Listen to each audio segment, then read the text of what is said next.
ఇప్పుడు నేను మమ్మల్ని గౌరవిస్తే మేము రోజా గారు అంటాం. మమ్మల్ని గౌరవించినప్పుడు నేను రోజా అంటాను. ఓకే. ఇప్పుడు రోజా ఏం మాట్లాడింది?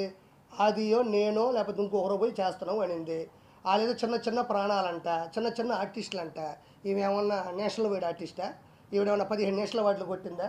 లేకపోతే 10 ఆస్కార్ అవార్డులు కొట్టిందా యువరాణి? వాళ్ళేదో చేసుకుంటున్నారు, వాళ్ళు స్వచ్ఛందంగా చేసుకుంటున్నారు.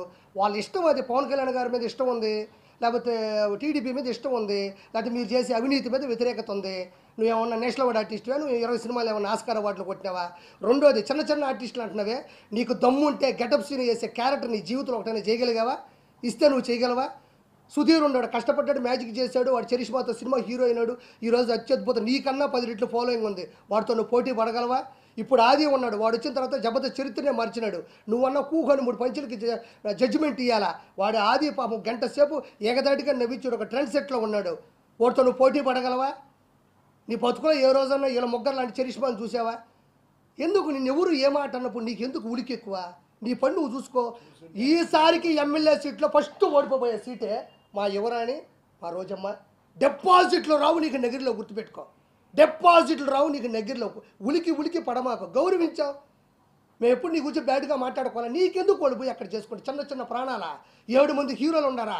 7 మంది హీరోలు జనసేనలో ఉంటే వాళ్ళ కుటుంబంలో 70 మంది రౌడీలు నీ అన్న దగ్గర ఉన్నారు. తెలియదా నీకు? 70 మంది రౌడీలు ఉన్నారు. నీకు దమ్ముంటే ఒకసారి ఎదిరించి మాట్లాడి చూడు, నేను లేపేస్తాడు చూద్దాం.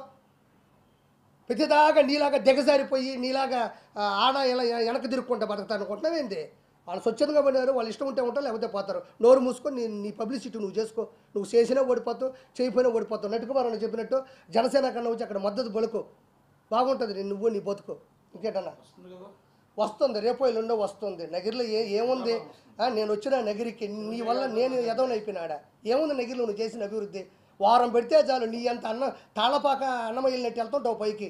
వెంకటేశ్వర స్వామి అంటే అంత ఇష్టం, అంత ప్రేమ ఉన్నప్పుడు అన్న చేసే దుర్మార్గాన్ని ఎందుకు అడగలేకపోతున్నావు? 30 మంది కావాలి నీకు, ఒకరు కాదు. అమ్మ పెద్ద టీం నీకు, తిరుమల టీం ఉంటుంది నీకు. వేసుకొని పోతా ఉండాలా తిరుమలకి. అన్నకి సామాన్య భక్తుడు తిరుమలకి వెళ్తే నీ అన్నకి ఇష్టం ఉంటుంది. ఎందుకంటే పాపం వాడి దగ్గర 1 రూపాయి డబ్బులు ఉండవు, వాడు అన్నదానం తింటాడు, హుండీలో డబ్బులు ఎడు పాపం. మీ అన్న 30,000 పెట్టి వెంకటేశ్వర స్వామి దగ్గరకు వచ్చినాడే గొప్పవాడు. ఉండు నీకు జూన్ 4వ తారీఖు మొత్తం అందరి లెక్కలు జాలస్తాము. హైదరాబాద్ మారుస్తుంది. జగన్మోహన్ రెడ్డి లండన్ అని పెట్టుకున్నాడు. ఎందుకంటే అదే లండన్లో విజయమాల్య ఉన్నాడు, దొందే 2 ఒకటే. ఆడిపోతాడు. మా విజయసాయిరెడ్డి ఉన్నాడు, ఏమిరెడ్డి గారి ఇంటర్వ్యూ కూడా బేకలని విజయసాయిరెడ్డి ఏటు ఏమన్నా ఏమిరెడ్డి ప్రభాకర్ రెడ్డి గారికి పైన విజయసాయిరెడ్డి దిగినాయంటే మీ అతి చేష్టాలు, మీ ఆకృతి చేష్టాలు కాదు, ఏమన్నా చేయగలరా మీరు? ఎవరికి? ఓహో, మనోడు అందుకే మొన్న అంటున్నాడు ఖాళీ చేయండి రూమ్ అంటున్నాడు. అది ఈసారికి కూటమి వస్తుంది, అవతలోడికి ఓటం వస్తుంది. దయచేసి నేను అడిగిన ప్రణాళికల్ని చెయ్యండి. నేను నిష్పక్షపాతంగా స్వచ్ఛందంగా మాట్లాడుతున్నాను. ఈ విషయం ఎవరూ మాట్లాడాల. మన మతాన్ని మనం కాపాడుకుందాం. దయచేసి మన హిందుత్వాన్ని కాపాడుకుందాం. పైన లడ్డు ఇంత ముందులాగా ఉండాలా, అన్నదానం బాగుండాలా, ప్రపంచంలో నలుదిక్కులు వచ్చే వాళ్ళకి అన్ని ఫెసిలిటీస్ ఇవ్వాలా, అందరికీ ఉండాలా, అన్ని మతాలు బాగుండాలా. ఇది నేను మాట్లాడింది. ఈ మా అన్న నాకు ఖచ్చితంగా సీఎం రేసులో ఉన్నారు, గెలవాలా. 140 నుంచి 150 సీట్లు.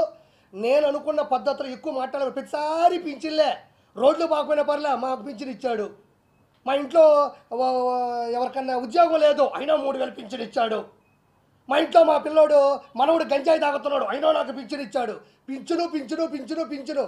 ఒక కుటుంబంలో ఒక 5 మంది ఉంటే ఒక ఆవిడే ముసలావిడ ఉంటుంది, మిగతా 4గురికి కూడా పింఛన్ ఇవ్వనప్పుడు నీ పింఛన్ కుటుంబం అంతా కాపాడుతుందా?